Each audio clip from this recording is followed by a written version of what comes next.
to the cemetery, I'll meet you there. So I go there, she's standing in this huge snow jacket covered in snow. We go to Frederick Douglass's tombstone, brush the snowflakes off, and it was amazing. And she then got a twinkle in her eye and said, "Would you come with me to one other tombstone?" I said, "I've got to miss my bishop, please." Okay, so we run, slide, slosh over to one more tombstone. It was the tombstone of Susan B. Anthony, who was buried next to her sister. Now, Susan B. Anthony and Frederick Douglass were not just allies, they were friends. When I told the story at Wesleyan University in Middletown, Connecticut, a woman came up to me and said, did you go then to Susan B. Anthony's house? Because near her is a statue, not of a general, but of Susan B. Anthony and Frederick Douglass having tea together. See, Frederick Douglass was not just a great abolitionist, anti-slavery activist. He also was a great feminist. He spoke at the 1848 Seneca Falls Women's Convention, seconding the call for women to have the right to vote, decades before they actually died.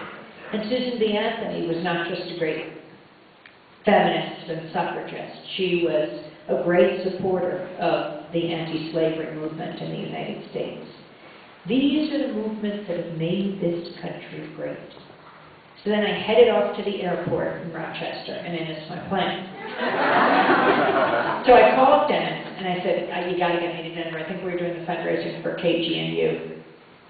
And he pulled up the blueprints of the airport on the internet as I was standing there, and he says, "Okay, are you in the Susan B. Anthony terminal or the Frederick Douglass one?" I just have to get on the next plane. And he said, "No, I'm not kidding." And so I said, "What are you talking? Oh my God." And I look, and right there, in this wing of the airport, it says Susan B. Anthony, and that wing, right in the ground, it says Frederick Douglass. And then I knew I was in good hands. Every once in a while you have to stop and smell the coffee. So I made the next flight and made my way to Denver. But the movements and how important they are and to remember. Howard Belafonte, when we were sitting down in Park City, Utah, told me the story about his friendship with Eleanor Roosevelt. My dear friend Eleanor, I think he said. Could you imagine saying my dear friend Eleanor? But this is his greatness and his life history. And he told the story of how Eleanor Roosevelt told him about bringing A. Philip Randolph to meet with FDR. A. Philip Randolph was the greatest organizer of the 20th century. He later went on to organize the 1963 March on Washington when King gave his I Have a Dream speech. But before that, he was the organizer of the Union of the Brotherhood of Sleeping Car Porters. These were the black conductors who rode the Pullman trains, named for George Pullman. In fact, they were all called George, not named by their mothers George, but they were all called George, which was part of why they had organized. They were great purveyors or conveyors of culture, north and south in this country. They would take the black newspapers of the north, the Pittsburgh Post-Dispatch, the Chicago Defender, and they would throw them out the windows in designated spots as the trains were racing down south. And then they would bring the culture of the South, the music, the culture to the North. But they were mistreated terribly, always rubbing up against wealth because they were in these fancy Pullman cars taking care of the white, wealthy passengers. And these men, by the way, were either had been slaves themselves or they were descendants of slaves. So it's a remarkable story. And they brought in A. Philip Randolph to organize them. And that is at the time that he met with FDR.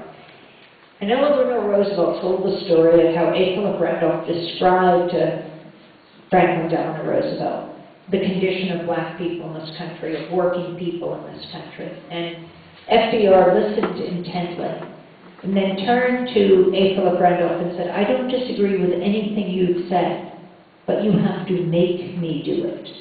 Make me do it," he said.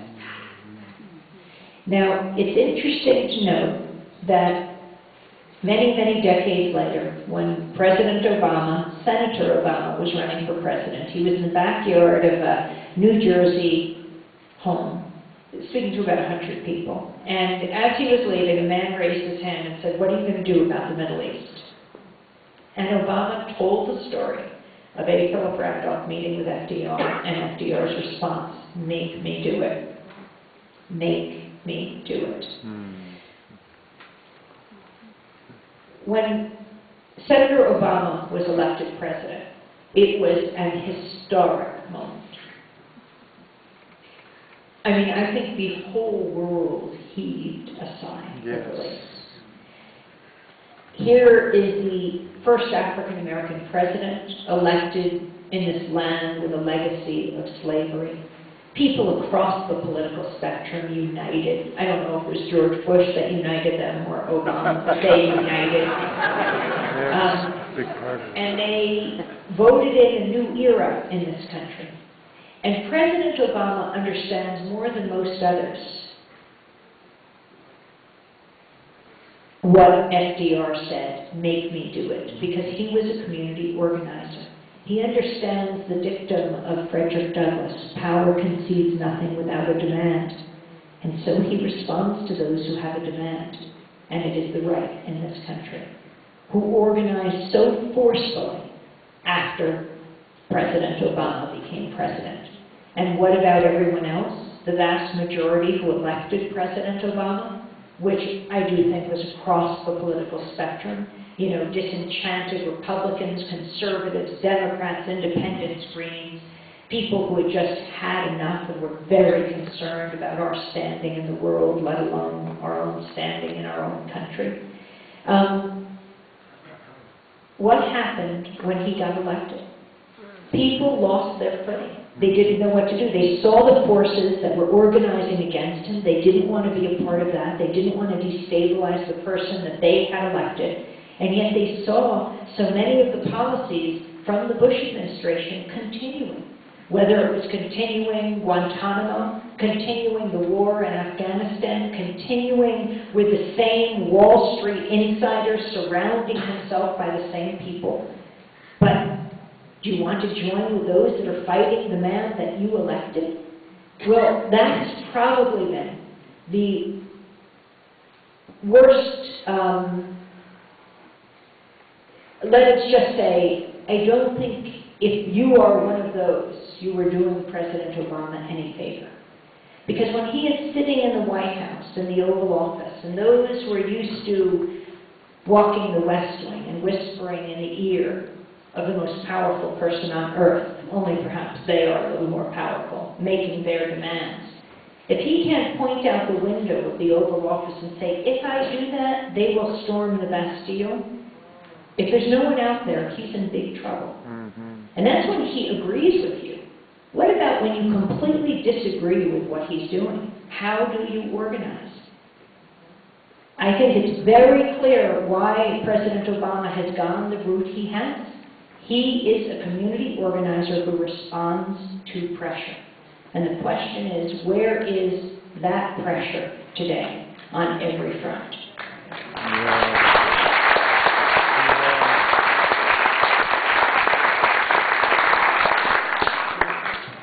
I want to end with just a few stories about movement because of the tremendous movements we're seeing today in this country and outside.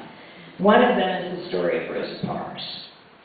And you might say, Rosa Parks, everyone knows that story. We don't have to repeat it. December 1st, 1955, she sits down in the bus in Montgomery, Alabama, refuses to get up for a white passenger, and launches the modern-day civil rights movement. And that's exactly what she did, and that's what the media also tells us, and they actually get it right there. But when she died, Democracy Now! Raced down to Washington because she was the first African-American woman to lay in state in the Capitol Rotunda. They had a big memorial service for her in Washington. Thousands came out. Oprah was inside. Cicely Tyson was inside. We were outside, where it's often more interesting to be talking to people. We interviewed a young female student. She was a freshman, and we asked her, "Why are you here today?" She said, "Oh, I emailed my professors this morning. I told them I won't be in class. I'm going to get an education." But when the media described Rosa Parks' significance, that's when they got it wrong. They said she was a tired